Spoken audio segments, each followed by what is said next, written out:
reçu Monkey et Motus. Guys, on a parlé de son dernier album, L'Effet Papillon. On a aussi parlé d'entrepreneuriat, de la musique, de tout ce qui englobe l'art. Puis en plus, aujourd'hui, on a bu du gin de Rosemont, de la distillerie de Montréal. Shout out à eux autres. Shout out à MC Ivo qui est en arrêt de la console. Puis n'oubliez pas de liker la vidéo, de partager, de commenter. Puis aussi, il va être disponible sur Spotify puis toutes les autres plateformes de podcast. So guys, peace out. Shout out au public qui est en arrière aussi. Bon podcast.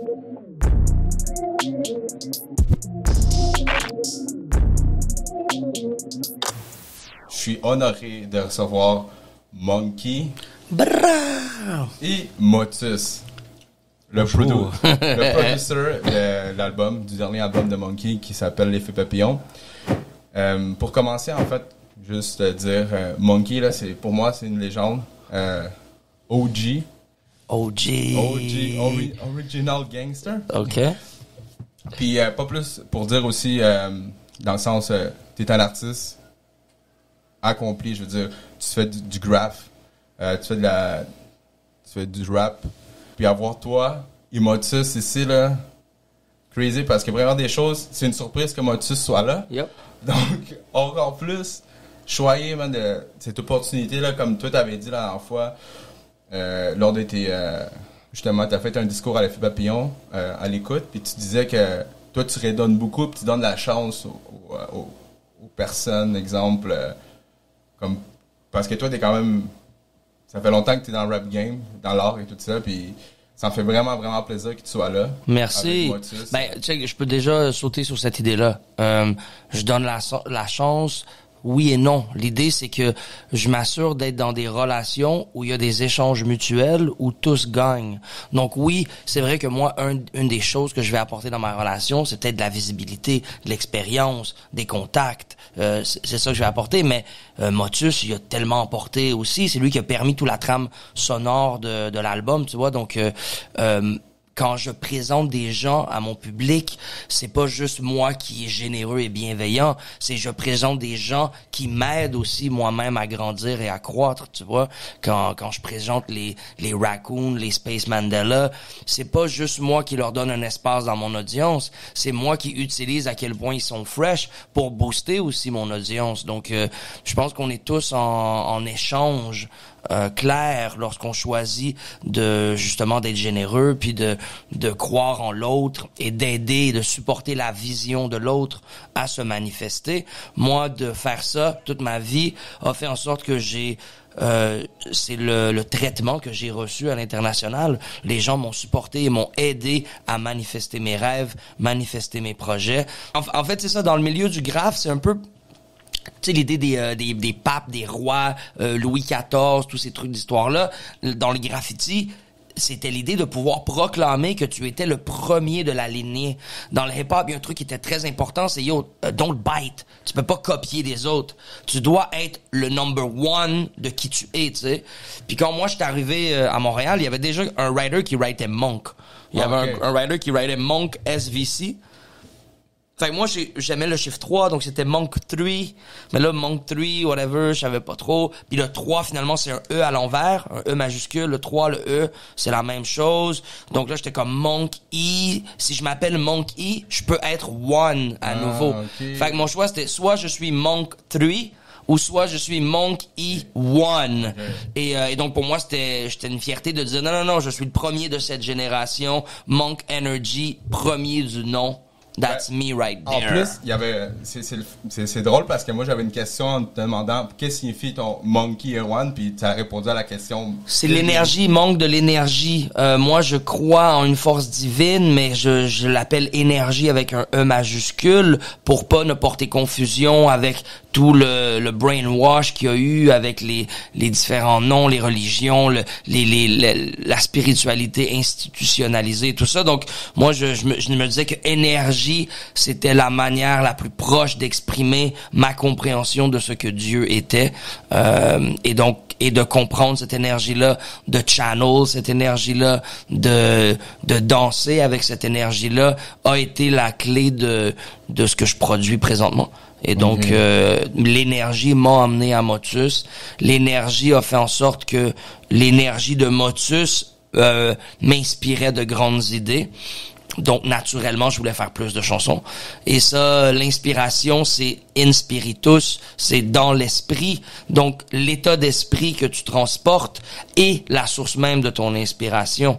Donc, son état d'esprit a permis mon état d'esprit de d'écrire les meilleurs raps au monde. Yeah. Donc, moi, voilà. Si vous avez pas encore écouté l'album L'Effet Papillon, là, il est sorti le 24 octobre. Là, on est mardi le 25, il est sorti hier. Exactement. Donc, moi, je suis à l'écoute privée, puis c'était dope.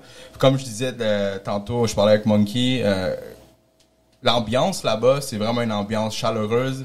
Je suis allé à l'écoute, puis je veux dire, j'ai vu quelques fois les gens qui étaient là-bas, Space Mandela, Just Spell B6, beaucoup de monde que quand même j'ai vu auparavant, mais c'est comme tu as dit, c'est une communauté vraiment solide. Mm-hmm. Parce que quand tu vas là, tu feels que vous... Je sais pas à quelle fréquence vous voyez, mais on dirait que vous voyez tout le temps, vous chillez tout le temps ensemble, parce que c'est vraiment quelque chose de concret, là. Ben, je pense que l'art, lorsque tu collabores, lorsque tu es vulnérable avec les autres, tu développes un lien rapide avec les gens. Moi, il y a certaines de mes meilleurs amis, je les ai vus pendant 2 mois, pendant que j'étais en Ouganda, puis je les ai pas revus depuis, puis c'est mes meilleurs amis, bro. Il y aurait les clés de ma voiture, les clés de ma maison, genre, parce que la vie, lorsque tu fais le leap of faith, lorsque tu crois en ta destinée, lorsque tu fais confiance à rencontrer l'autre, tu rencontres l'autre sans coïncidence, tu rencontres exactement ce qu'il faut que tu rencontres. Mm-hmm. Et lorsque tu es à l'écoute de ça, ça devient magnifique et ça devient même ma source d'adrénaline première et de rencontrer l'autre, de connecter avec l'autre. Tu sais, l'idée de la liturgie, c'est la capacité d'unifier les états d'esprit par la musique. Donc la liturgie dans le catholicisme, ça a été les chants gothiques, ou la liturgie, il y avait la liturgie à Kemet en Égypte, en ancienne Égypte. La liturgie d'aujourd'hui, la musique pop et la liturgie qui crée le mind state et la programmation mentale de son people. Et donc, pour moi, c'est important de créer ma programmation dans le love, dans le bon vibe, dans la communauté. Le hip-hop a été créé comme ça et pour ça. La communauté, la relation à l'autre, c'est de l'art public, c'est de l'art de la désobéissance volontaire. Et donc, pour moi, d'avoir des êtres inspirants autour de moi, des êtres forts, des êtres créatifs, et le résultat normal des choix de vie que j'ai pris. J'ai fait des choix de vie qui se voulaient créatifs et inspirés et intuitifs, et donc je récolte cette même intuition-là et cette même bienveillance dans mon entourage. Donc ça, c'est mon cash down. Mm-hmm. Je l'ai dit quand j'ai fait la chanson Cash Down à l'époque. Mon réseau de gens qui croient et qui appuient mes visions sont ma richesse la plus grande, sont ma ressource première pour accomplir tout ce que j'accomplis présentement. Mm-hmm. Puis en parlant justement des rencontres et tout ça, je voulais savoir comment vous vous êtes rencontrés, vous deux. Comment vous t'as rencontré Motus? Comment c'est arrivé? Je n'ai parlé une couple de fois, j'en parle, puis... C'est le best de raconter. Ah, ok, bon. Moi, j'aime beaucoup supporter la nouvelle génération. Okay. La nouvelle génération, j'en ai vu plus d'une maintenant, après 26 ans de rap dans le game et tout.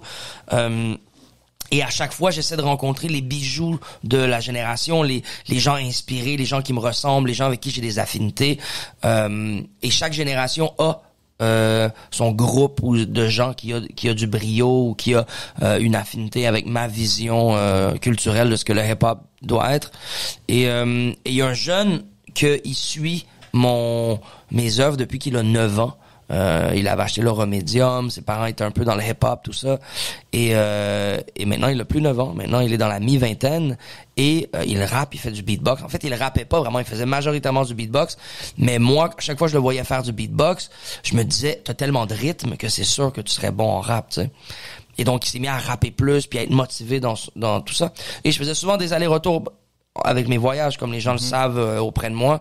Et donc, quand je revenais au Québec, ça devenait de plus en plus important de chiller avec des gens qui me ressemblaient, des gens qui m'inspiraient, des gens qui étaient productifs. Il y a beaucoup de gens qui sont démotivés, il y a beaucoup de gens qui sont dépressifs, il y a beaucoup de gens qui sont dans des états d'esprit qui sont déplorables et tristes. Et donc, moi, j'ai besoin de me garder hype. Quand je reviens de deux mois en Ouganda, puis que je suis hype, je peux pas aller dans les parties obscures et déprimées de Montréal. Et donc, après un voyage, là. Voilà, et donc il y a certaines personnes qui, boum, je reviens, l'échange me permet de rester high spirited. Et donc un de ces gars-là, c'est Spectrax, le beatmaker Spectrax. Et Spectrax, je suis revenu, je me rappelle plus d'où je revenais, peut-être du Mexique, je sais, ou de l'Ouganda, je suis pas certain. Mais je venais de revenir et je me demandais qu'est-ce qui se passait autour et j'ai vu que il y avait un battle rap dans le parc à Jarry et donc je suis allé rejoindre les gars. Je voulais faire une surprise à Spectrax. Et quand je suis arrivé, les battle rap étaient terminés, tout le monde était en mode départ. Et puis les gens proposaient d'aller au studio. Et donc moi j'ai suivi. Puis on a fait une chanson sur le moment. Et le producteur, t'avais produit le beat on the spot ce jour-là ou c'était juste c'était en 2022 ça ou... Non, ça c'était comme en 2019 genre, 2018, 2019, 2020. C'était 2020 je crois. 2020. Et c'est quand on a fait Chroma Chip. Je sais pas si tu as vu le projet Chroma Chip, mais avec Spectrax, cette chanson-là, cette soirée-là au studio m'a tellement inspiré qu'on a choisi d'en faire d'autres soirées comme ça. Et le petit groupe qu'on était, on a créé un projet complet de 7 chansons qui s'appelle Chroma Chip. Et je trouvais ça nice, mais moi, je voulais explorer. Je voulais avoir des 16, là. J'étais tanné d'avoir des 8 bars. On était 6 par chanson sur Chroma Chip. Je voulais avoir des tracks complets sur les beats de Motus. Fait qu'on the side, j'ai dit, yo, préparons un album solo. Et ça, je pense, ça a été la croissance de notre relation. Là, on vient de donner naissance à ce projet-là. Puis honnêtement, on sent déjà une bouffée d'amour fraternel, genre de support, bro. La communauté autour, elle est vraiment, je pense qu'elle apprécie. J'ai mes grands frères, mes grandes sœurs, mes petits frères, mes petites sœurs m'ont donné des commentaires incroyables et de l'appréciation vraiment très motivante. Donc, je suis très reconnaissant. Motus, man, homme aux multiples talents, il brille dans le monde du dubstep, dans le monde de la musique électronique. Il vit de sa musique et il est enseignant, il est mentor. Et donc, pour moi, c'était évident de m'associer avec lui, tout comme je m'associe avec un Raccoon puis un Saint-Sucré qui représente la nouvelle génération en rap. Pour moi, c'est important de faire la même chose au niveau des beatmakers aussi. Ça permet à mon son de rester jeune. Ça permet de surtout quelqu'un comme Motus qui comprend les différentes époques musicales et arrive à être soulful dans chacune de ces expressions-là. Il va te faire du West Coast P-Funk, ça va être real. Il va te faire du New York Boom Bap, ça va être real. Il va te faire du jazzy spoken word stuff, ça va être soulful et véridique, tu vois. Et donc, moi, ça me permettait à moi d'aller dans mon époque de discours, de propos, d'esthétique, mais dans sa texture plus moderne et musique électronique, de traitement de la musique, de choix de son, de choix de musique pour supporter ma poésie. Et c'est pour ça que je considère ça peut-être être mon meilleur album à ce jour. Je suis content. Ouais, je pense que mes 2 derniers albums sont mes 2 meilleurs albums. Je crois que le dernier album, j'ai sorti Les Couleurs Invincibles en juin, était un album abouti où je revenais à la maison, un album de boom bap à l'ancienne et tout ça. Et là, je pense que c'est la continuité de ce discours-là, de cette intention-là, mais avec ce filtre nouveau-là qui permet de moderniser un peu le son final et tout ça. Donc, je suis très reconnaissant, très reconnaissant. T'as-tu quelque chose à rajouter par rapport à comment t'as feel, exemple, la première fois que t'as vu Monkey, puis est-ce que genre la connexion était instantanée? C'est quoi qui a fait en sorte que tu t'es dit je veux travailler avec ce gars-là? Moi, j'ai connu Monkey des Word Up initialement. C'était comme ça que j'ai été acquainted à son discours, puis à ses bars, puis sa philosophie un peu. Puis tu sais, genre, je le respectais énormément déjà à l'écran, là.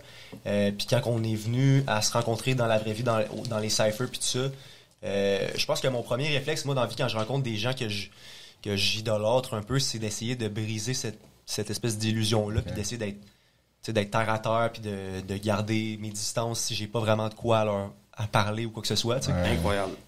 Donc c'est ça, c'est un peu ça qui est arrivé. Au final, moi je savais pas vraiment avec qui il était ou quoi que ce soit, puis finalement il était avec quelqu'un que moi je connaissais puis que je chillais avec déjà depuis un petit moment.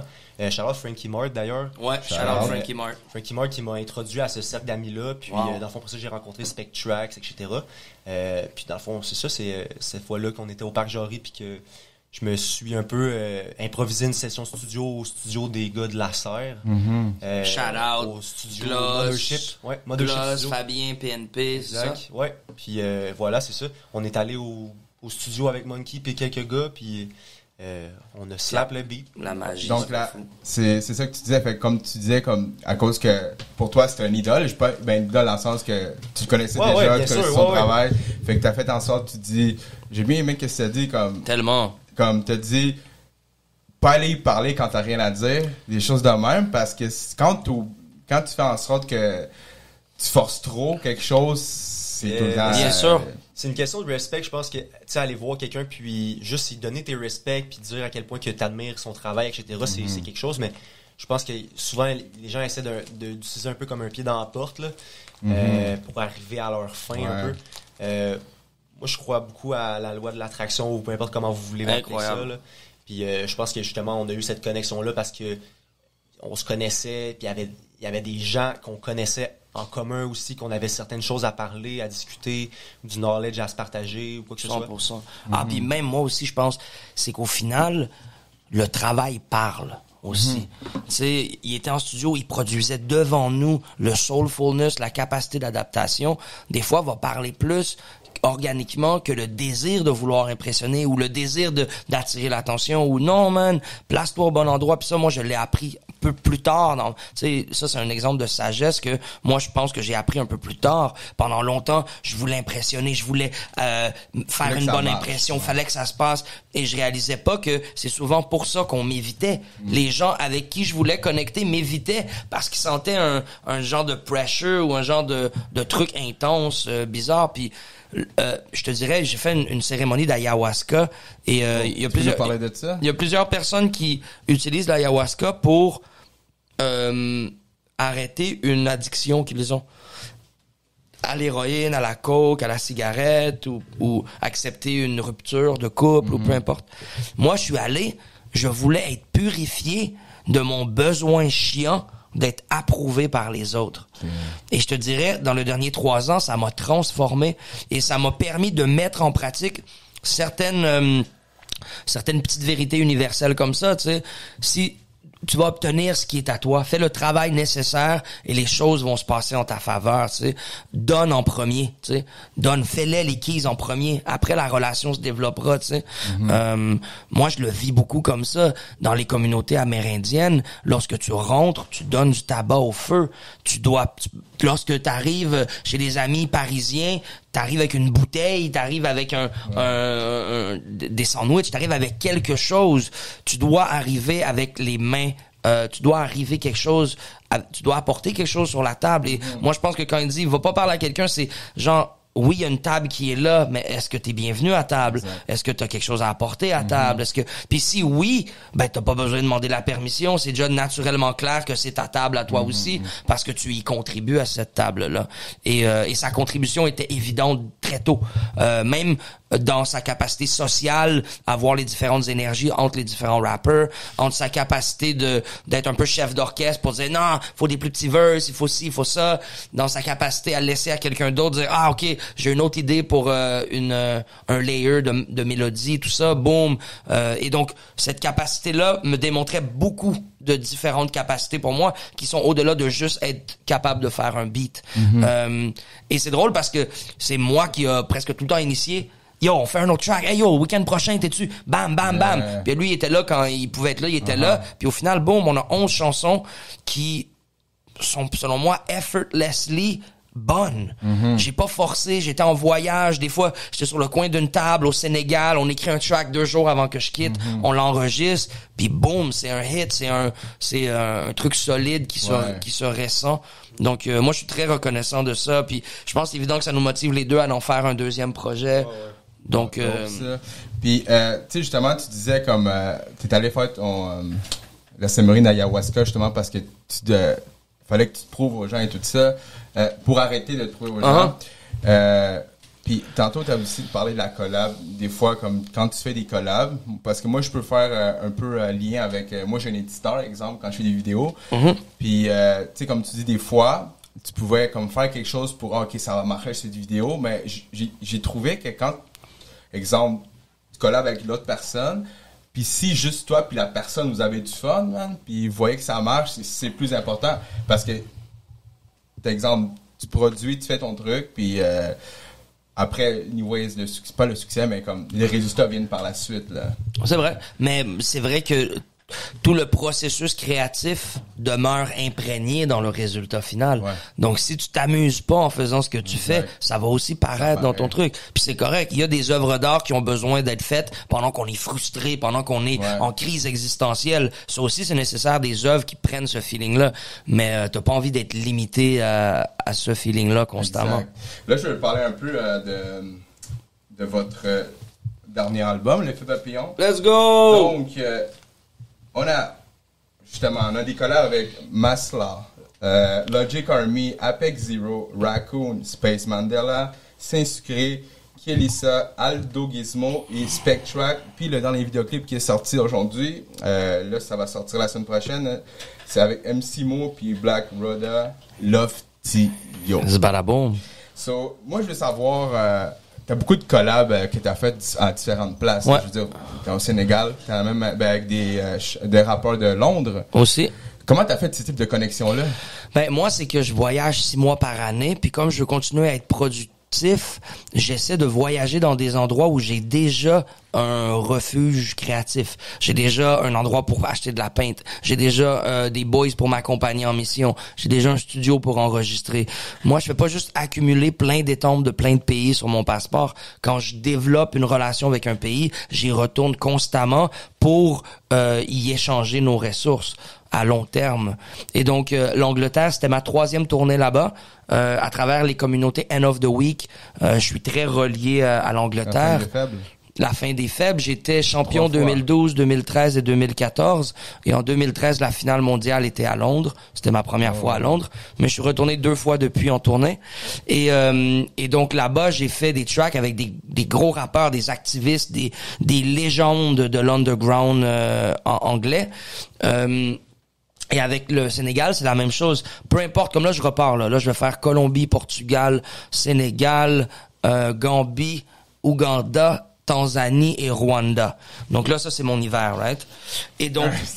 nous autres, l'hiver. Et donc, là, je vais enregistrer plein de tracks. Okay. Je sais pas où, je sais pas quand, je sais pas avec qui, mais ça va aider à créer peut-être la moitié ou la totalité du prochain album avec Motus. C'est un peu ça aussi l'objectif. On se voit aujourd'hui et je quitte jeudi matin pour la Colombie. Les guys, il est là avant de quitter. Comme yes, sir. Dope, man. C'est ma dernière entrevue avant de quitter. Hier, j'ai fait Nuit Blanche avec Dice B. Aujourd'hui, je fais le podcast avec toi.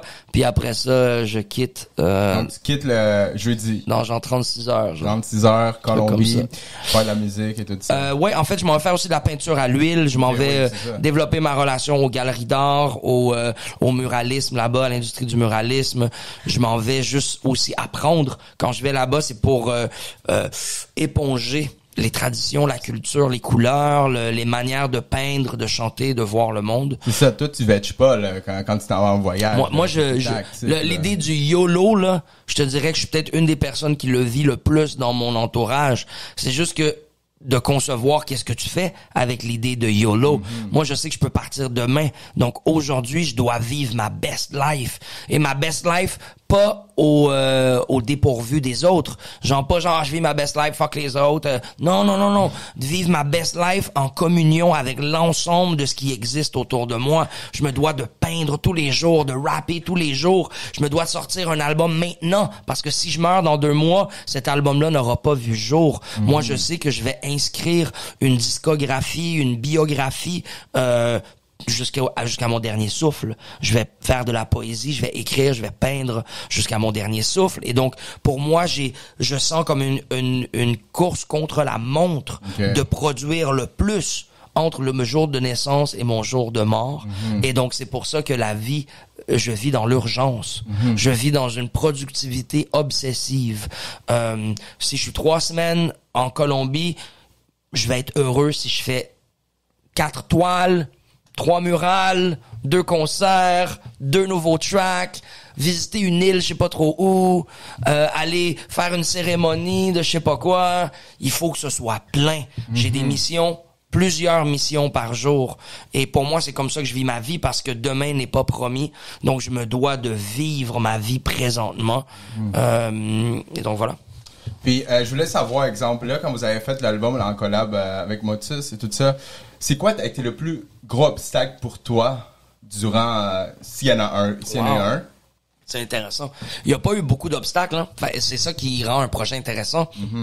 C'est ça qui rend intéressant lorsque t'es compris entre 2 artistes. Je pense que le plus gros obstacle de la collaboration, c'est de se comprendre. C'est quoi la sémantique? C'est quoi le meaning qu'on donne aux mots? Qu'est-ce qu'on essaie de communiquer? Une fois qu'on se comprend, au-delà des mots, qu'on comprend la vibe, qu'on comprend l'intention, l'objectif, ben, c'est facile, tu vois. Mais des obstacles, je sais pas, je dirais peut-être il y a tellement pas eu d'obstacles que je dirais le plus gros obstacle serait peut-être les distances géographiques, peut-être, mais en même temps ça a nourri le truc, tu vois. Donc il y a pas eu d'obstacle. Je dirais l'obstacle qui est le même obstacle que toujours, c'est de faire de la musique indépendamment. Et ça c'est pas parce que c'est avec Motus que c'était un obstacle, c'est parce que on a choisi d'être au contrôle du volant. On n'a pas de team avec nous, on fait les trucs à haut standard de qualité, mais de manière grassroots et autoproduite. Et donc ça c'est un obstacle dans l'idée où j'ai pas tout le copinage, tous les gatekeepers, j'ai pas tous les médias qui parlent à propos de moi, j'ai pas tous les subventions qui me permettent de briller à un certain niveau, mais on utilise la piraterie pour atteindre des standards aussi, sinon plus élevés que tous ces gens qui fonctionnent dans le statu quo et dans le confort créatif. On prend le risque, on est all-in à chaque fois, on se réinvestit économiquement, énergétiquement, spirituellement sur chaque projet, et puis on est invincible de cette manière-là. Notre réputation, notre statut ne fait que grandir parce que notre autorité grâce à notre expérience grandit aussi. Notre identité devient de plus en plus claire parce qu'on n'est plus dans la gêne de plaire à l'autre. Exact. Et donc non, moi je suis hyper reconnaissant. L'effet papillon, c'est le fait que tu transformes ta réalité, et je sens que le résultat de ma réalité aujourd'hui est l'effet papillon des résultats que j'ai pris quand j'avais 18 ans, 25 ans, 32 ans.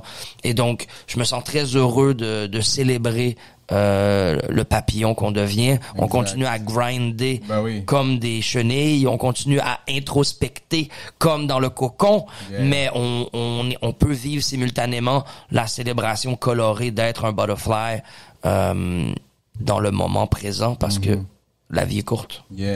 Et toi, Motus, je t'avais déjà demandé, c'est pour ça que j'avais posé la question, le don d'entrevue qu'on avait fait justement à l'écoute de l'album. Fresh. Demandé, puis il avait répondu la même chose. Ouais, c'est vrai, hein? Moi aussi, j'avais dit que c'était les distances puis le fait que tu sois en voyage, mais au final, j'avais dit que c'était plutôt un atout. Un atout final. Exact, wow, c'est drôle, là. Ouais. Mais c'est ça, puis fait que justement, pour revenir à ce que tu disais d'être un artiste indépendant. Même souverain, je le proclame, je suis un artiste souverain.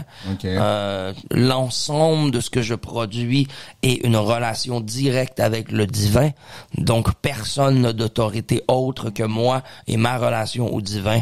Donc oui, je suis artiste souverain, mais je vais juste faire la parenthèse. Donc oui, indépendant, disons indépendant pour le moment, mais que l'auditeur sache que quand on dit indépendant, je veux vraiment dire souverain en même temps. Souverain, alors.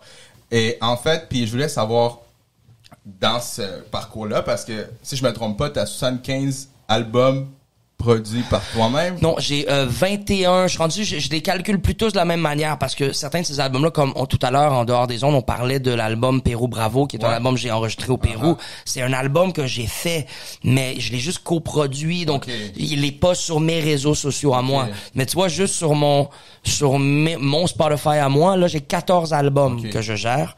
Mais c'est sans compter les albums qui est sexy, les autres collaborations qui sont sorties par d'autres channels. Ce que j'ai, tu te dis 75, je suis rendu à 76 tournées internationales. 76, OK, c'est ça. 76 tournées internationales. 76, c'est ça. Et ça, c'est des tournées où il y a seulement mes 2-3 premières tournées où j'ai été subventionné mon billet d'avion par le gouvernement. Mais tout le reste, c'est autoproduit encore, autofinancé.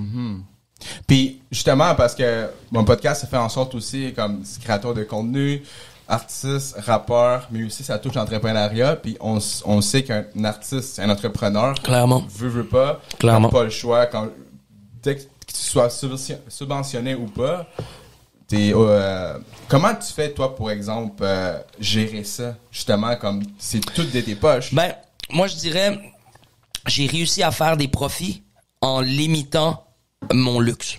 Donc, j'ai réussi à limiter mes dépenses inutiles et seulement faire les dépenses là où c'était nécessaire et mettre l'argent nécessaire dans mon entreprise. Et donc, là, ça fait quoi? Ça fait 25 ans que je réinvestis dans mon entreprise. Oui, je sors un peu d'argent, mais je réinvestis tout. Chacun de ces voyages-là est un développement de réseautage social, économique, professionnel, promotionnel et tout ça.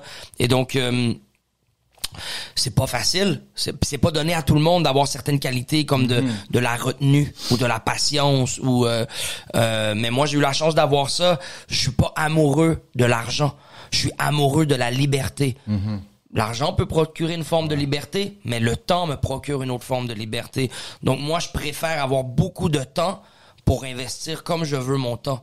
Avoir du temps à investir, c'est aussi précieux qu'avoir de l'argent à investir.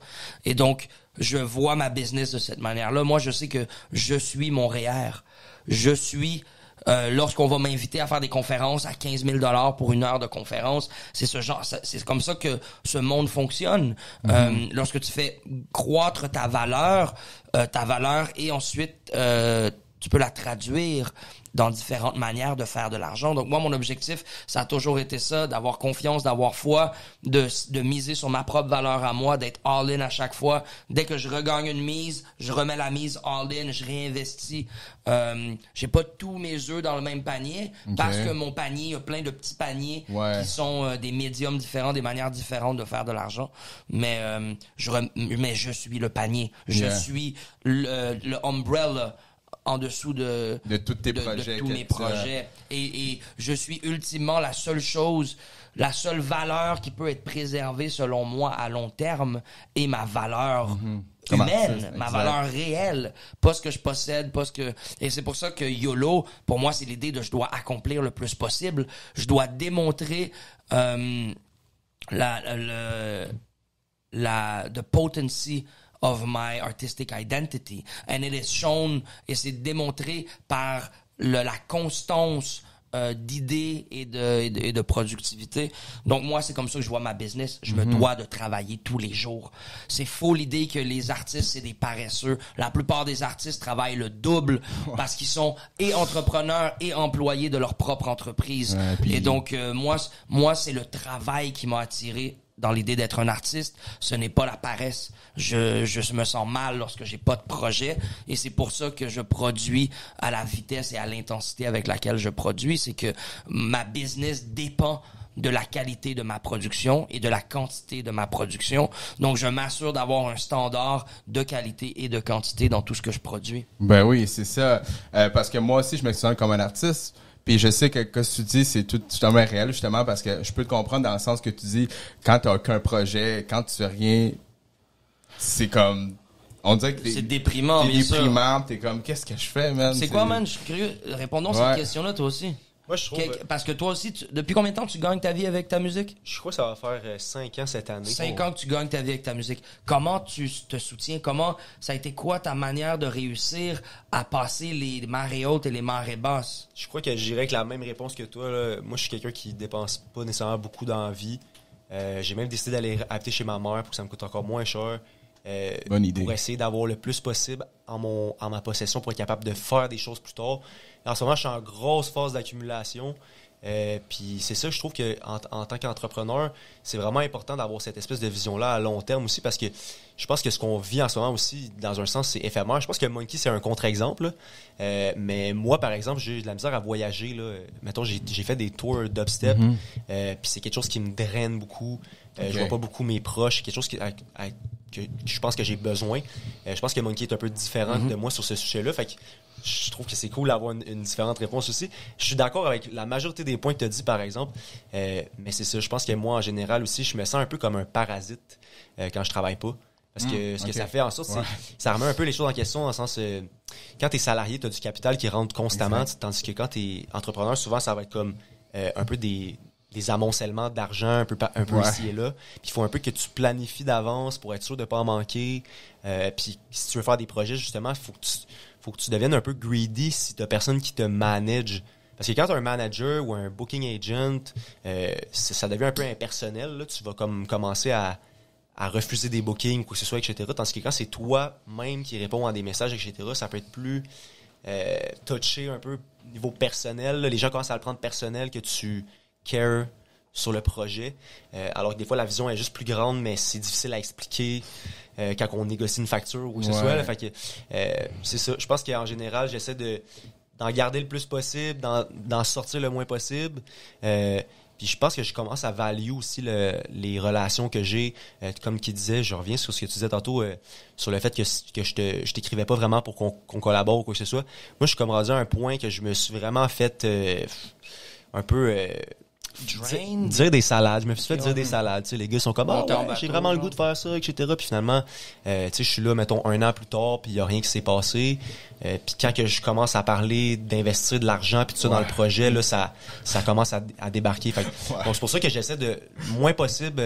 Tu sais, maintenant, je vais vers les occasions que je vois qui valent la peine. Mais pour tout ce qui est des relations que j'ai pas nécessairement de certitude là, que ça vaut la peine d'entretenir, on dirait que je vais pas mettre les bouchées doubles là, je vais pas faire les premiers pas nécessairement. Mettons, là, je pense qu'on a créé une relation qui est quand même assez solide, que je peux avoir confiance au fait que ça va avoir lead le projet, exactement. Tu sais, je pense que Monkey, une des qualités qu'il a, c'est qu'il lead beaucoup par l'action. Tu sais, oui, il y a des belles paroles qui entourent ça puis qui viennent mettre les concepts concrets, mais je pense que c'est une question d'action aussi, beaucoup de comment il se comporte. Qu'est-ce qu'il fait comme action pour que le projet soit mené à terme. Moi, je suis pas habitué de travailler avec des gens comme ça. Habituellement, c'est moi, une espèce de personne qui va leader. Puis je suis vraiment content de faire partie d'un projet dans lequel je suis un leader, mais que je suis pas le leader. C'est pas mon album. Je le sens que c'est l'album à Monkey, puis je lui laisse ce respect-là, dans le sens... Je pense que c'est mon album aussi parce que c'est ma musique, puis ce qu'il dit, ça me représente beaucoup, ça vient me chercher. Je suis très ému par l'album d'ailleurs, mais c'est ça, je pense que j'aime ça être un producteur qui laisse voix à l'artiste aussi. Fait que... Ben moi, j'oserais dire, c'est ce qui fait les bonnes équipes. C'est que le leadership n'est jamais un one-way street. Le leadership, c'est de comprendre les individus à la table avec toi, à quel moment c'est à eux de lead. Et donc, moi, il y a des trucs lorsqu'on se retrouve en studio puis que lui discute avec Sadamos de la fréquence aiguë du snare à gauche, pané en dessous du kick ben moi, je suis comme, ben oui, les boys, ben oui. C'est ça. Et donc, et c'est aussi ça, je crois, qui fait les bonnes équipes, c'est de faire la confiance, que l'autre te fasse confiance, que tu vas lead où tu dois lead, et que l'autre, il mérite ta confiance de lead ce qu'il doit aussi lead. Tu sais, il a peut-être pas lead la production exécutive directement, mais bro, faut que tu sortes les layers des beats, faut que tu les envoies au dude qui fait les trucs, faut que tu reséquences le beat, la bass, il y a une erreur, un glitch, ressortir la bass. Il y a beaucoup de choses à lead déjà quand t'es le compositeur d'une musique. Donc, il a peut-être pas été producteur exécutif, mais son endroit d'expertise, il l'a lead. Et c'est pour ça que moi, j'ai pu faire mon travail aussi rapidement et aussi bien. C'est que son shit, j'avais pas besoin de m'en préoccuper. Il gérait déjà ça, tu sais. C'est ça. Je pense que c'est ça. Tu sais, quand tu composes une tune aussi, il y a une question de genre... un peu une relation client, là. Je vais te parler un peu comme entrepreneur, là. Ouais, vas-y, je voulais te poser comme question. Il y a du monde qui savent pas qu'est-ce qu'ils veulent dans la vie. Donc là, ils arrivent puis ils te demandent un beat puis tu sais, ils sont comme j'aimerais ça que ça soit comme bleuté, tu sais. C'est ça l'exemple que j'utilise. Ils disent une couleur, tu sais, comme si moi ça voulait dire quelque chose dans un langage musical. Moi, j'aime ça quand on me parle avec un langage musical pour que je puisse comprendre qu'est-ce qui doit être dégagé de la pièce ou quoi que ce soit, tu sais. Évidemment, des fois, il faut que je fasse la traduction moi-même, OK? Puis je pense que Monkey, c'est quelqu'un qui s'exprime de façon poétique souvent, puis ça va venir refléter des fois un sentiment qu'il veut qu'il se dégage ou quoi que ce soit que moi je suis capable de traduire facilement en langage musical. Même chose pour Soda. Charlotte a lui d'ailleurs pour avoir mixé l'album, ça sonne super clean. C'est ça. Lui d'ailleurs, il y a un langage musical avec qui je suis capable de communiquer. Fait que c'est facile de comme s'entendre sur certaines choses. Puis de donner des résultats que ça paraît. Ben ouais. Bro, puis on en parlait tout à l'heure, choisir tes filtres. Moi, ça a été une bénédiction lorsque j'ai eu des gens qui ont été des bons conseillers dans mon enregistrement, la prise de mes voix. Quelqu'un qui te filtre. Oui, c'est bien beau de se croire bon puis de s'entendre de l'intérieur. Mais réellement, à l'extérieur, comment tu sonnes? D'avoir quelqu'un qui te connaît assez, quelqu'un de confiance, qui sera pas gêné de te dire son opinion réelle et qui n'essaiera pas de choisir pour lui. Il va choisir pour la musique. Il va choisir pour le ton de voix précis de ce vocaliste-là, tu vois.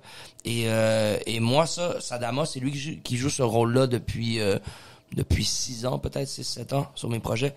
Et je trouve ça important, cette idée-là, d'avoir des gens de confiance qui filtrent et qui nous donnent un miroir honnête sur qui l'on est et ce que l'on produit. Et Motus, c'est un de ces exemples-là. On se filtre l'un et l'autre.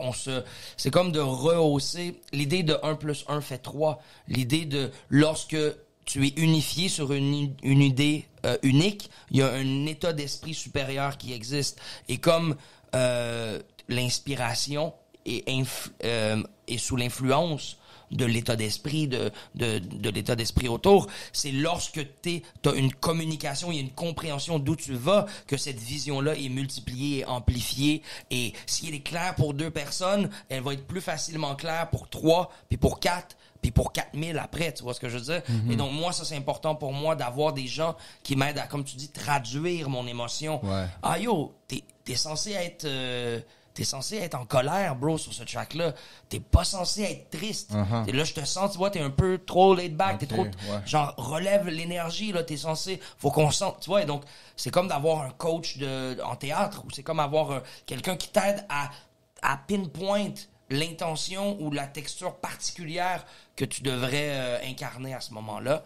Et donc, la raison pourquoi mes derniers albums sont aussi bons, je crois que c'est à cause des beatmakers avec qui j'ai travaillé. Shout out à Guyver Hypeman, shout out à Motus, et à cause de mon ingénieur Sadamos. Et je pense que de faire des équipes avec ce genre de filtre-là m'aide à moi briller à mon meilleur. Donc, je suis très reconnaissant. Ben, c'est ça justement que je voulais dire aussi, là, cet exemple. Tu parlais justement tantôt d'avoir une bonne collaboration, puis aussi justement d'avoir comme une autre personne qui va dire « Oh, il faut que tu fasses ci, il faut que tu fasses ça ». Puis moi, je trouve que quand les 2 personnes s'entendent bien, des fois, ils ont même pas besoin de se dire qu'il faut que tu fasses ça. Bien sûr. Parce que des fois, exemple, moi, je donne un exemple, la personne qui édite mes vidéos, comme ces derniers temps, j'ai juste donné la vidéo à éditer, puis je dis plus rien, puis il sait déjà quoi faire, puis je suis comme, man, tu sais, c'est comme, quand, des fois, là, tu trouves la bonne personne, puis je pense que c'est ça qui est arrivé avec c'est ça, là. Et quand je disais, tu laisses à l'autre son leadership et son expertise. C'est exactement ça. C'est lui ça. l'éditeur, tu le laisses éditer. Puis moi, c'est ça qui m'a souvent choqué dans ma carrière artistique, c'est que, comme c'est l'art, je crois que c'est le seul endroit, surtout l'art visuel, comme on en a tout fait quand on était adolescent, tout le monde pense qu'ils savent c'est quoi de l'art, tu sais. Puis là, tu te fais dire... hey yo, comme ça, tu sais, ah non, mais plus à gauche, puis ben ils savent pas que la raison pourquoi tu l'as mis plus à droite, c'est qu'il y a une craque dans le mur, puis cette craque-là, si elle arrive là où il y a l'œil, ça sera pas beau pour l'image, donc tu replaces tout, t'as une expertise derrière le truc. Les gens, quand ils apportent leur voiture chez le garagiste, là, c'est pas eux qui décident quelle roue il va être démonté en premier, là. Ils choisissent un garagiste de confiance et ils lui laissent son expertise. Moi, une fois, j'étais en Ouganda, j'ai rencontré une diplomate française qui voulait faire peindre une salle. Puis elle est arrivée à la rencontre avec un livre de dessin où elle me dessinait ce qu'elle voulait. Ah, ouais. Je sais pas, mais moi, c'était insultant. Ah oui, je comprends. Pour moi, c'est insultant. C'est comme... Si je vais au restaurant, je vais pas dans la cuisine dire au chef, hey, tourne de l'autre côté ta soupe. Non, à un moment donné, tu choisis auquel restaurant tu vas aller, puis tu fais confiance qu'ils savent préparer la nourriture, tu vois. C'est exactement ça, parce que comme tu dis, tu sais, les garagistes, tout ça, comme tu as dit l'exemple du garagiste, tu t'en vas au garage, tu arrives là, puis tu dis, OK, fais ci, fais ça, puis le OK, c'est 500$, tu payes, tu sais. Mais on dirait à cause que l'artiste, c'est pas encore comme, tu sais, je veux dire, comme moi, je trouve les artistes des professionnels parce que moi, je me crois comme artiste, mais les gens, des fois, ils pensent que comme parce que t'es artiste, t'es pas professionnel. Tu sais, il y a un truc que je trouve hyper intéressant. L'idée, les derniers seront les premiers. Les artistes et les philosophes ont été les moins bien payés, les moins respectés dans plein de civilisations. Puis là, on arrive une ère où l'intelligence artificielle est plus puissante que la capacité humaine dans à peu près tous les domaines. Ils disent que dans 15 ans, il y a 2 seuls domaines où la suprématie humaine sur l'informatique sera évidente. Et tu sais c'est quoi ces 2 domaines-là? J'imagine c'est l'art et la musique. Et la philosophie. Okay. Donc la créativité et la philosophie. Parce que tout le reste, la manière mécanique de faire les choses, ça va être fait par des machines maintenant. Ça va plus être nécessaire. Je veux dire, les voitures ont plus de conducteurs, l'intelligence artificielle remplace les peintres, mais il y a une chose qui sera pas remplacée, la capacité d'avoir des idées, de partager des idées, de shape l'humanité, de peindre, de danser, l'humanité et la beauté de ce qui est visible dans l'art et la créativité. Si on voyage d'un pays à l'autre pour voir l'art, c'est pour voir l'humain, connaître l'humain, rencontrer l'humain derrière l'œuvre.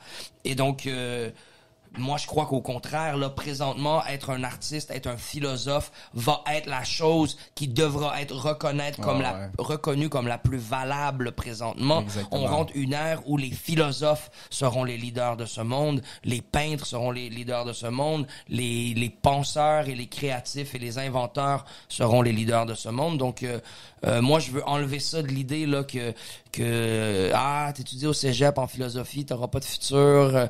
T'es un artiste, tu manges des toasts au beurre d'arachide. Non. C'est Présentement, on peut voir comme des artistes comme Kanye West, qui premier noir billionnaire en Amérique. C'est l'art, la créativité. Les gens achètent ses idées. Et donc, c'est un exemple parmi tant d'autres, mais moi, je sais que mes idées prennent de la valeur en relation aux choix que je fais dans ma vie. Et voilà, c'est ça le game dans lequel je suis, c'est de faire croître la valeur par des actions authentiques, véridiques, des relations. Et donc voilà. Justement, en parlant de croître la valeur, j'ai un petit truc ici. Je vais te parler, je sais pas si tu connais Sun Tzu. Bien sûr. Peux-tu m'en parler un peu, c'est quoi pour les gens qui connaissent pas? L'art de la guerre. Comment comprendre les éléments qui nous entourent pour sortir vainqueur de toute situation. C'est pas toujours la guerre contre l'autre, c'est la guerre contre soi-même, la guerre contre ses tentations. C'est comment stratégiser et voir à l'avance ton futur et la situation qui s'en vient. Pouvoir percevoir les intersections de ta propre vie par des signes et ainsi de suite. Donc, pour moi... Parce que tu as aussi un vidéoclip, non? Qui rapporte à ça. Ouais. Sun Tzu, j'ai sorti un vidéoclip sur le dernier album, Les Couleurs Invincibles, que j'ai shooté en Ouganda avec Aldo Gizmo, qui est sur le refrain.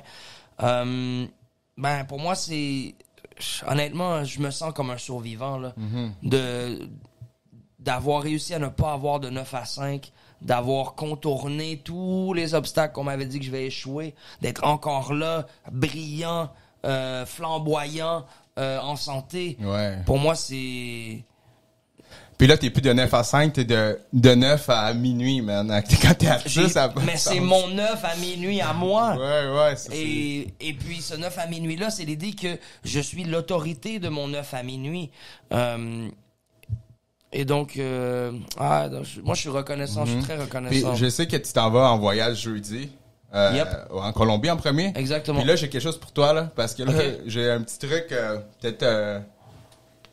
Wow! un petit truc pour toi, là. Trop bien! Wow! Là au-dessus, le Tao To King. Ça a l'air d'être une super belle édition en plus du Tao To King. Wow. Tout ça. Trop bien. Donc, tu pourras regarder ça. Merci pour ça. Ça, c'est pour l'honneur de t'avoir ici. Wow! Moi, j'ai une belle rime avec là au-dessous. Je l'ai utilisé plusieurs fois dans les freestyles, des trucs comme ça, mais c'est là au-dessus, là au-dessous. Et moi, j'aime ça, cette idée-là d'avoir des cadeaux qui nous viennent de plus haut. Tu vois, l'inspiration, c'est un état d'esprit qui s'assoit sur nous. Et donc ça, je le prends comme un élément de motivation à être patient. Mon temps viendra. Là au-dessous, c'est aussi un exemple de patience et de vision à long terme. Donc, je dirais que je vois ça comme une motivation à ma propre vision à long terme. Donc, merci pour ça. Un plaisir. En parlant de motivation, d'inspiration, Motus, toi, qu'est-ce qui t'inspire dans la vie? C'est quoi? Qu'est-ce qui te fait inspirer dans ta musique et tout ça? C'est tellement une large question, mais je te dirais, moi, ce qui m'a motivé à faire de la musique dans la vie, c'est quand il fallait que je fasse un choix en sortant de secondaire. OK. Ça me tentait plus d'étudier, ça me tentait plus d'aller à l'école. Je faisais de la musique sur mon ordi, puis c'était pas mal juste ça que ça me tentait de faire.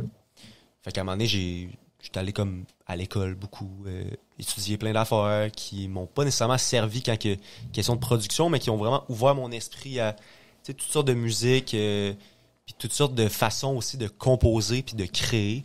Je pense que la composition, c'est quelque chose qui est en musique, mais ça se retrouve dans tout, là, dans la mode, dans l'art visuel, etc. Puis moi, ce qui me motive, dans le fond, là, souvent, c'est genre, je vais aller chercher une idée à quelque part, puis ça va spark une émotion. Mettons, souvent, c'est dans des samples. Mettons, je vais aller sur un vinyle, écouter un petit vinyle quelques secondes, puis souvent, je vais entendre le sample, puis déjà comme savoir qu'est-ce que je veux faire avec, tu sais. Puis souvent, c'est un peu ça qui va me motiver à faire le beat. En tant que tel, c'est rare que je suis driven par les résultats. Plutôt que le process, là. Souvent, le résultat arrive, je suis comme un peu comme, oh, ça y est. T'es surpris du résultat, je comprends. Fait que, mais c'est ça, pour ce qui est de la musique électronique aussi, je pense que y a une question de consistance qui vient avec le fait de vouloir, avoir des shows, vouloir être dans l'oreille des listeners, etc. Avoir une certaine reconnaissance sociale par rapport à ça aussi. Je pense que tous les artistes, on peut relate là-dessus. Mais donc, ce qui me motive beaucoup à ce moment-là, ça va être justement l'espèce d'aspect reconnaissance, puis de l'aspect de voir quelqu'un qui vient finalement me voir puis qui me trouve out of this world, mais au final on est là un peu les deux. C'est un peu, tu vois, je reviens un peu au concept que je disais tantôt, là, l'espèce de rapport de force qu'il y a entre un artiste et un fan, on dirait des fois. J'aime ça, briser ça un peu. J'ai un Discord, je sais pas si vous êtes familier avec la plateforme, c'est un espèce de chat vocal. Je connais. C'est un chat vocal. Je connais, mais je suis dessus. C'est fait pour les gamers habituellement, mais moi j'ai un petit serveur avec des amis d'Upstep. On se motive, on est là dans la journée, on vente un peu, puis après ça, une fois que c'est fait, on commence à faire nos trucs parce que là, lui est en train de travailler là-dessus. Faudrait pas que je sois en retard un peu. Un peu comme un groupe de devoirs, si on veut, là. Mais c'est ça. Tu sais, avoir un groupe de devoirs, c'est comme t'as une autorité qui t'impose un certain cadre, etc. Puis ça peut garder de la motivation pour certains. J'ai été à l'école longtemps, fait que je pense que je peux vouch, là. Être à l'école, c'est motivant, puis ça fait en sorte qu'on voit des gens aussi qui ont les mêmes intérêts que nous, etc. On discute de ces affaires-là en dehors des cours. Ça forme vraiment une vision du monde. Puis je pense que quand tu tombes indépendant un peu, c'est important de garder un cercle social, puis de garder une espèce de consistance, aller au cypher, etc. Pour rester un peu dans l'actualité des choses. Un peu comme des profs qui vont faire des formations parce que Parce que le knowledge a changé pis tout ça à travers les années. Fait que Charlotte Monkey, man, de rester actuel dans le truc. On s'actualise. Puis on demeure actualisé par les nouvelles générations aussi. On demeure, je pense qu'on demeure, comment dire, on demeure groundé par ceux qui étaient avant nous, mais on demeure effervescent et flamboyant par ceux qui nous suivent. Et donc, moi, j'aime entretenir cette relation-là intergénérationnelle dans comment je puise mon inspiration. Et je crois que c'est ça qui me garde actualisé. Ouais.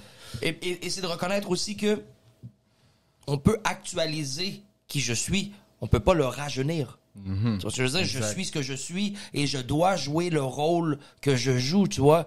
Je peux plus... je crois que mon ignorance ne serait plus aussi pardonnable à mon âge que quand j'avais 18 ans, tu vois. Ben, ça serait pas real. Ce serait pas vrai. Et donc, je me dois de vivre à la hauteur de ce que je sais qui doit être vécu. Et pour moi, je dois seulement trouver une esthétique qui demeure jeune et qui demeure fraîche, actuelle et avant-gardiste. Et ça, c'est plus, c'est là où le frérot est venu en ligne de compte, hein, d'aller rencontrer Spectrax, d'aller cypher avec lui, de rencontrer les jeunes beatmakers. Et moi, il y a une chose qui me réconforte le plus, hein, c'est lorsque la nouvelle génération comprend la génération avant moi. Ouais. Lorsqu'il y a une relation entre les petits jeunes respectent mes petits frères qui respectent mes grands frères, voir un truc comme ça, pour moi, me permet de faire confiance à l'autorité de mes petits frères. Et donc, dans l'idée où Motus, Saint-Sucré, Raccoon, c'est des gens, Space Mandela, peu importe ce que tu retrouves sur l'album, ils sont plus jeunes que moi, mais très tôt, ils ont démontré une capacité d'archiver, de comprendre, d'aimer, d'embrasser, de célébrer les principes idéologiques, philosophiques du hip-hop, de la culture alternative, du soulfulness. Et donc, pour moi, c'est là aussi que c'est très important. C'est oui, les jeunes qui m'actualisent, mais ces jeunes-là, en plus d'être actuels, ils sont enracinés par leur désir de connaître la culture dans laquelle ils font partie. Donc, moi, je me sens choyé, bro. Je me sens très, très choyé dans cette position-là que j'ai des grands frères et des petits frères qui me trustent et qui me passent le flambeau, tu vois. Donc, chapeau. Shout out. Shout out à tout le monde. Puis justement, juste pour fermer cette parenthèse-là, tu disais, parce que tu disais, exemple, voir les gens pour être actualisés, sortir, faire des cyphers. Moi, je peux relate à ça parce que moi, exemple, comme je te disais au début, moi, je faisais des vidéos et tout ça, je faisais des vox pop dans le micro-trottoir. Mais tu sais, je faisais des vox pop, je faisais mes trucs, j'arrivais chez nous, j'éditais, puis je faisais ça. Mais quand j'ai comme commencé à aller dans des événements, dans des réseautages, man, c'est comme quand tu rencontres des gens comme ça veut juste exploser, man, plus c'est fou là, donc vraiment. Donc shout out. Puis là, exemple, là on arrive à la fin là. Très bien. Puis bra. Fait que là, j'ai quelques questions. Allons-y. Puis c'est quoi, c'est des questions sprint, genre? Ouais, mais quelques questions au développement, mais quelques questions qui peuvent être posées aux deux. Allons-y. Roulement de OK. On va commencer avec une question facile ou pas trop. 3 mots qui décrivent ta personnalité. Gratitude. Coloré. Je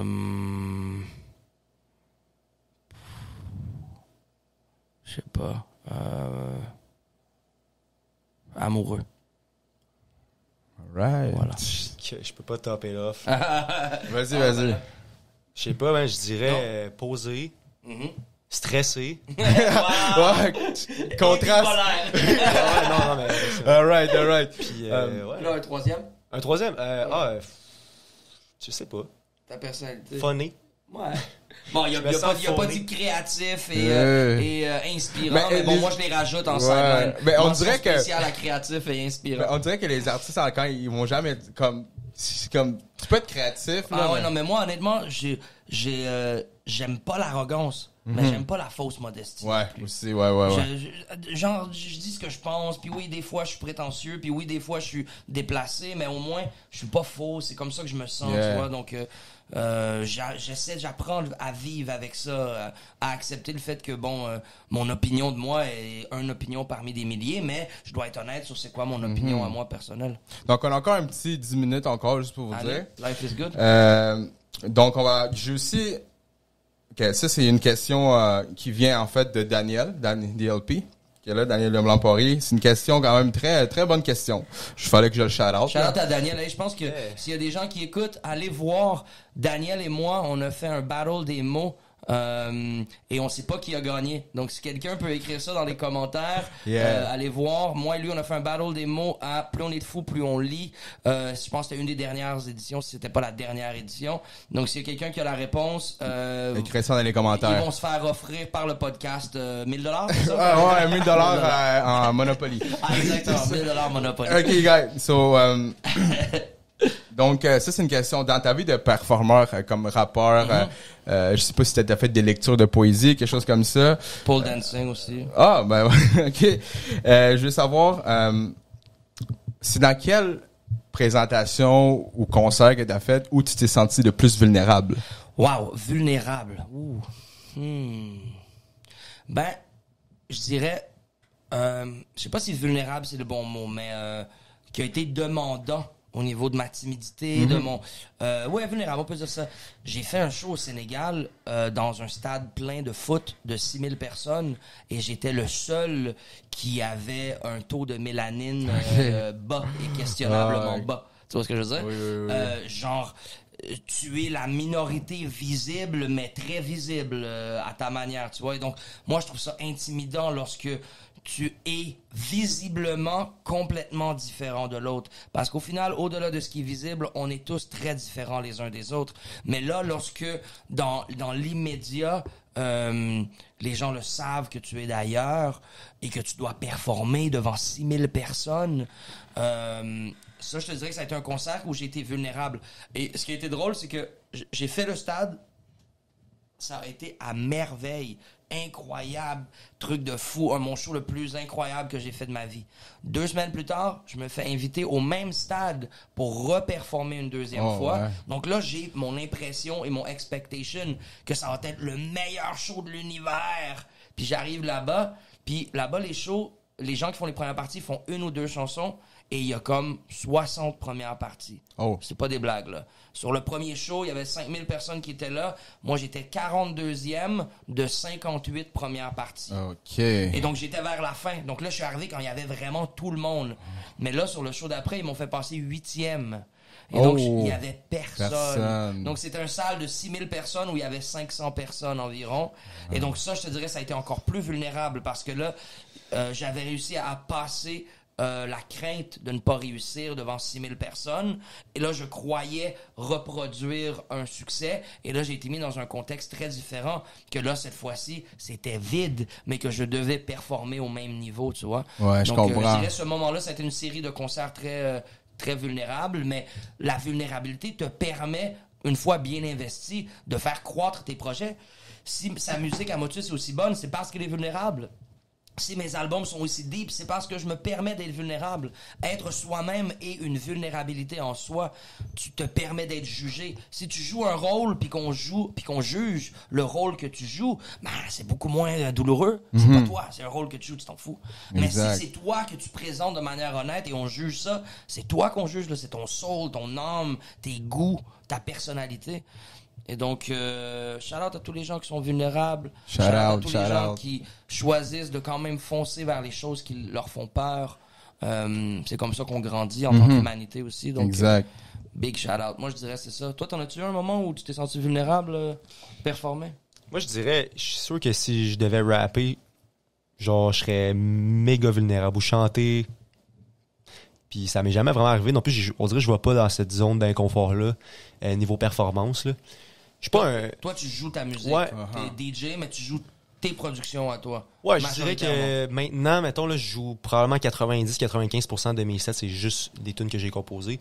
Mais c'est sûr que, tu sais, il y a un certain moment aussi qu'il fallait que je commence à jouer des tunes. Puis je savais qu'ils sonnaient pas nécessairement bien ou tu sais que c'était pas la King Koch, c'était pas professionnellement mixé, etc. Puis ça te rendait vulnérable un peu, ça te rendait un peu c'est quoi? Je pense que inconfortable. Un de mes plus plus grande peur, si on veut, c'est quand que je m'en vais mettre une tune sur DistroKid, tu sais, pour la distribuer, là. OK. Là, faire le mix final, là, tu sais, le mix que tout le monde va entendre. Puis, tu sais, quand c'est Soda qui mixe, etc., j'ai pas de stress avec ça, là. Mais quand c'est moi qui fais le mix, j'ai composé la tune, enregistré, tout ça, pas nécessairement dans les meilleures conditions, là.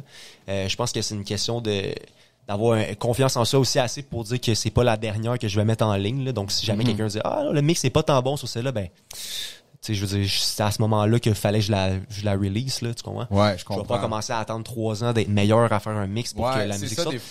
Éventuellement, je ferai un remastering ou je veux dire, mais je pense que la créativité doit y aller, puis les skills, des fois, suivent pas nécessairement, mais je prends toujours la créativité over le nécessairement perfect mixdown. Je pense pas que ça existe non plus. Je pense que c'est une question de subjectivité. Parce que c'est vrai tellement, en tant qu'artiste aussi, là, comme, je relate vraiment avec vous, parce que des fois, tu es tellement perfectionné que tu regardes une tune ou un œuvre d'art, quelque chose, puis t'es comme, oh shit, donc, faut que je fasse ça, puis finalement, tu es juste allongé de plus en plus le release. Ça sort jamais. Puis ça sort jamais, puis t'essaies de, comme, mais ça va être jamais parfait à tes yeux, là. Faut juste que tu oublies ça, puis tu releases ça. Ça, c'est une forme de vulnérabilité. D'accepter notre imperfection. Être perfectionniste aussi peut devenir un truc de l'orgueil, de vouloir prétendre que t'es parfait. T'es tellement perfectionniste que tu veux que les gens ont l'impression que tu sois parfait. Mais non, t'es pas parfait, bro. Fait que c'est correct qu'il y ait de l'humanité dans tes trucs. C'est correct qu'il y ait de la personnalité puis des erreurs, entre parenthèses, dans tes trucs. Donc, juste pour finir la section qui s'en vient après. Let's go! On va juste... Où est-ce qu'on peut voir tes œuvres d'art, ta musique, tes graffitis? Dans la rue. Et sinon, mon Instagram, monk.e_one, monk1. Et si tu me googles, tu vas trouver mon Spotify, là. Tu vas trouver mon Spotify, mon Apple Music, tout le tralala, YouTube, mon channel, tout ça. Donc, je suis quand même simple à trouver. C'est moi qui réponds tous mes DMs. Donc, tu me parles directement à moi si tu choisis d'entrer en contact ou de m'offrir un contrat. Donc, Parce qu'il faut qu'il parte en voyage. Pour Motus, qu'on peut te rejoindre. Même chose, Facebook, Twitter, Instagram sur Motus. Anyway, on va les mettre en bas, là. Voilà, puis c'est ça, Spotify, Apple Music maintenant, mais je suis surtout sur SoundCloud. Moi, personnellement, c'est là-dessus que j'ai commencé à uploader, c'est là-dessus que j'entretiens ma fanbase. C'est là que j'ai le plus de play, là, statistiquement parlant. Mais c'est ça, tranquillement, pas vite, là, j'essaie de me distribuer à travers les réseaux Spotify et Apple Music. Mais sinon, j'ai un Patreon aussi. Sur lequel j'upload une tune de dubstep à chaque mois. Donc, c'est vraiment là-dessus que je suis focusé en ce moment. C'est vraiment là que j'utilise toutes mes ressources là, pendant le mois pour crafter la tune, faire le artwork, faire la promo, etc. Puis c'est ça. C'est là-dessus que j'évolue. Donc, c'est bon. Là, qu'est-ce qu'on a? C'est comment on va finir? On va juste parler de ton clip, puis on va le mettre à la fin. Trop bien. So, explique-moi un peu le concept, comment t'as fait le vidéoclip Love Tio. Love Tio. Tu vois, moi, comme on m'a bien dompté, je vais utiliser cette parenthèse-là pour dire que Love Tio est le deuxième vidéoclip. Le premier vidéoclip s'appelle Les Aigles sans ailes. C'est vrai. Et donc, prenez le temps d'aller aussi voir Les Aigles sans ailes, aider l'algorithme en subscribe à mon account YouTube, donner un like, donner un petit comment. Ça aide l'algorithme. Ça aide aussi à booster les numéros pour lutter contre les fake views et les fake comments et les fake tout ça. Il faut des vrais gens qui font des vraies choses. Donc, allez supporter les artistes que vous aimez. Votez en leur donnant votre like, leur donner votre commentaire. C'est très motivant aussi de se lever un matin, que ton vidéo ait 8-9 nouveaux comments, puis que ce soit des gens qui ont analysé ton texte, ont analysé ta musique, puis te laissent des commentaires honnêtes sur leur impression. Donc, n'hésitez pas à faire ça. Les Aigles sans ailes, on a shoot ça à Londres, à Paris, avec Carlos Guerra. Et puis le deuxième vidéo, c'est le premier que j'ai shoot. C'est le deuxième single que je l'ai sorti, donc je l'ai sorti en deuxième, mais je l'ai shoot au Sénégal après avoir fait la chanson avec MC Mo et Black Roda. Black Roda, c'est un chanteur avec qui j'avais collaboré lorsque j'avais fait ma tournée au Gabon. J'avais fait 2 tournées au Gabon en 2014 et 2015. Et donc, lui, c'est un genre d'ingénieur et il est déménagé au Sénégal pour travailler. Et donc, quand je suis allé au Sénégal, c'est lui qui m'a accueilli au Sénégal encore. Et on a shot une vidéo au pied du monument de la Renaissance africaine, qui est, je crois, la plus grosse statue en Afrique, un truc comme ça. Qui est à Dakar au Sénégal. La chanson s'appelle Love Tio. On a voulu démontrer l'amour universel et fraternel à travers nos paroles, à travers nos choix de paroles, mais aussi en action, en écrivant la chanson dans la vulnérabilité, de connecter avec la langue de l'autre. Donc, la chanson, c'est du passe-passe, un back and forth entre le Wolof et le Keb. Et donc, pour moi, c'est un truc très spécial. Au-delà de faire des collaborations avec les gens, on fait une œuvre à 2. Une œuvre qui n'a jamais été faite, un pont entre le Wolof et le français. Je crois pas que ça a été fait de cette manière-là, jamais. Et d'utiliser ce pont-là positivement pour dire « Yo, much love, we love you. Go ahead, hate on me. It's still love. It's misplaced love, but it's still love. We love you. » And cet amour-là a été la clé de notre succès jusqu'à aujourd'hui. Donc, on va continuer à célébrer et à danser dans la joie d'aimer la vie, d'être reconnaissant pour la vie, d'être reconnaissant pour les rencontres humaines et les collaborations qui en sortent. Let's go. So, on va l'écouter, la vidéo sur YouTube. Et donc, voilà, je dis un bar dans cette chanson, je dis à l'inverse d'un conquérant, unifié quiconque errant. Et ça, c'est un de mes bars, j'aime ce bar-là. Faire rimer conquérant et quiconque errant. Et de jouer avec les significations. Donc voilà, à l'inverse d'un conquérant, unifié quiconque errant. Love Tio, Simon, Monkey, Motus. Black Roda. Au cours des années, trouver la clé pour réclamer dans mon ADN, au-delà des peines, l'amour qui est caché.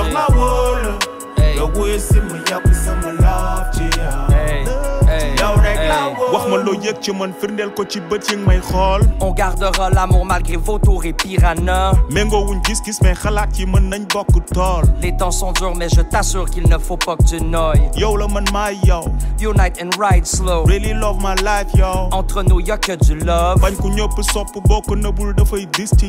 Encore et encore el calor d'un amor místico. Te mooy yéene jaam yi jëmal ko ci jëf ku sa xel màcc ci juumloo jaam yi satan moo la këf amul galaaj bu gën a wóor ñàkk tooñ ba sëng ci bës yes ku wéeruwul wéeru ci tere ba gën ci télé. S'entraîner si t'aimes et s'il t'aime je t'aimerai dans le sacrifice. Loin de l'artifice de la télé je vais t'aider à trouver l'abri fixe. Sans alibi j'ai parti pris contre la vie triste. Vu que la haine arrive vite avec amour je participe.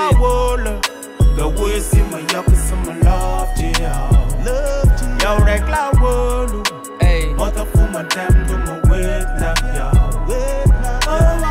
Au cours des années, trouver la clé pour réclamer dans mon ADN, au-delà des peines, l'amour qui est caché.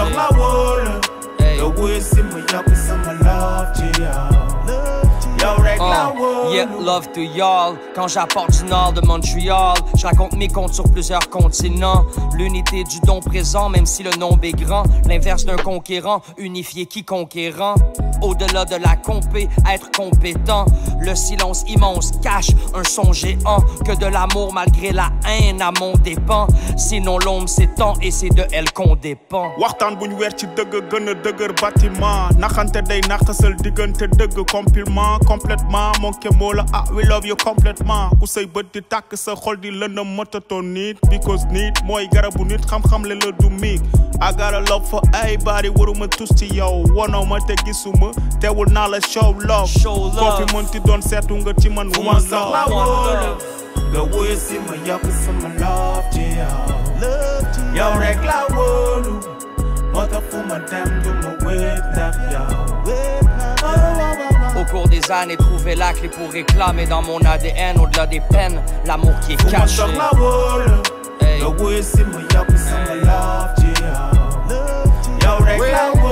Loin des différences entre nous que du love. L'amour est une arme, ensemble on est fort. fort. Musical connection du sud et du nord. Malgré leur haine, we sending love to you. Loin des différences entre nous que du love. L'amour est une arme, ensemble on est fort. Musical connection du sud et du nord. Malgré leur haine, we sending love to you. We sending love to you. Love to you, love to you. Me say we sending love to you. Love to you, we sending love to you. Love to you, we sending love to you. Yeah. Love to you, we sending love to you. Love to you, we sending love to you. We're sending Love to you, we sending love to you.